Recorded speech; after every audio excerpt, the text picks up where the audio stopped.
A liberated woman is one who has sex before marriage and a job after. The mother with a child at her breast is the grand emblem of cosmic life. Childbirth is more admirable than conquest, more amazing than self-defense, and as courageous as either one. Life, if it would be great, is hard. It lets choose only between victory and ruin, not between war and peace, and to the victory belong sacrifices of victory. God may be in the details, but the goddess is in the questions. Once we begin to ask them, there's no turning back. It is a patent fact that a religion has never yet altered the style of an existence. I have yet to hear a man ask for advice on how to combine marriage and a career. When the ordinary thought of a highly cultivated people begins to regard having children as a question of pros and cons, the great turning point has come.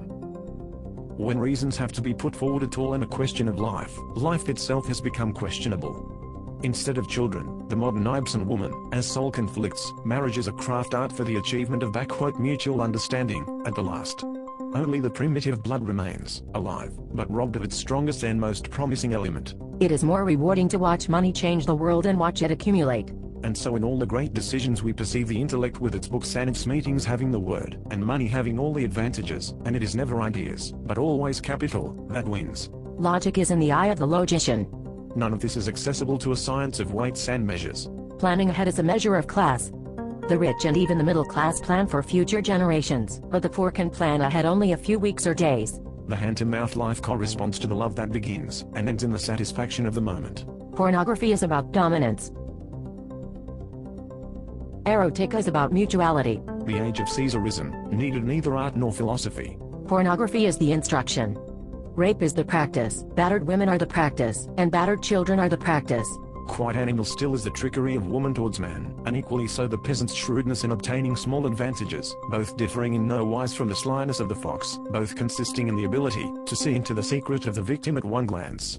The first resistance to social change is to say it's not necessary. Belief in program was the mark of the glory of our grandfathers. In our grandsons it will be a proof of provincialism.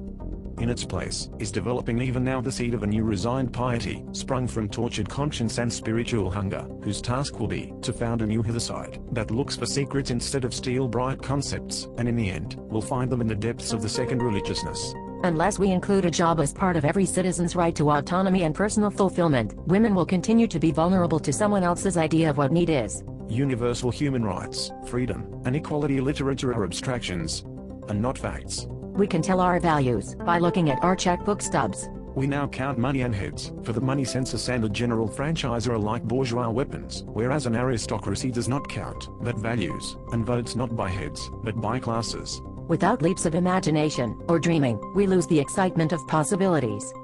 Dreaming, after all, is a form of planning. It is not within our power to choose whether we would like to be sons of an Egyptian peasant of 3000 BC, of a Persian king, or of a present-day tramp. This destiny is something to which we have to adapt ourselves. It dooms us to certain situations, views, and actions. There are no men in themselves such as the philosophers talk about, but only men of a time, of a locality, of a race, of a personal caste, who contend in battle with a given world and win through or fail, while the universe around them moves slowly on with a godlike unconcern. This battle is life, indeed, in the Nietzschean sense, a grim, pitiless no-quarter battle of the will to power. A woman without a man is like a fish without a bicycle. Liberalism, in its German form, has always stood for mental sterility, for the ignorance and incomprehension of historical necessities. It has meant the inability to cooperate with others, or to make sacrifices for others. Its position has always been one of entirely negative criticism, though not as an expression of an indomitable will to change society as manifested by Bebel's socialists, but simply out of the desire to be different. While our liberals have never been at a loss for standpoints to adopt, they have lacked the inner vitality and discipline, the confidence and purposeful vigor, that are so characteristic of the English form of liberalism.